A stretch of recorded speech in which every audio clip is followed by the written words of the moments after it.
சுரகடிக்கு மாசு ரசிகர்களுக்கு வணக்கம். இப்போ வந்திருக்க லேட்டஸ்ட் ப்ரோமோவில் நாம் எல்லாருமே எதிர்பார்க்குற தரமான சம்பவம் தான் நடந்திருக்கு.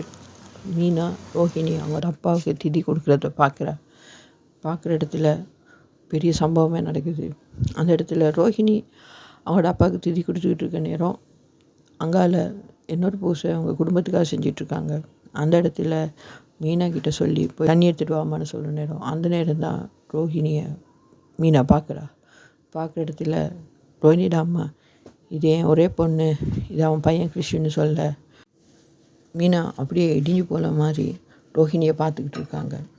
அந்த இடத்துல மீனா கையில் கொண்டு குடத்தை கீழே போட்டோன்னே ரோஹிணியும் பார்த்துடுறாங்க. ரோஹிணியும் அவங்களும் பார்க்குற நேரம் செம மாசு சீன் வேறு லெவல். ஆனால் அதுக்கு பிறகு மீனா ஒரு சம்பவம் செய்கிறா. கிட்ட வந்து அடிக்கிறா ஒரு அடி. அந்த அடியிலே அவள் கீழே விழுகிற மாதிரி எப்போ முடிச்சிருக்காங்க. வாரம் செம்ம சம்பவமாக இருக்க போகுது. நீங்கள் தான் அன்புக்கு நன்றி. மறக்காமல் எங்கள் சேனலை சப்ஸ்கிரைப் பண்ணுங்கள். இந்த வீடியோவை லைக் பண்ணுங்கள். வணக்கம்.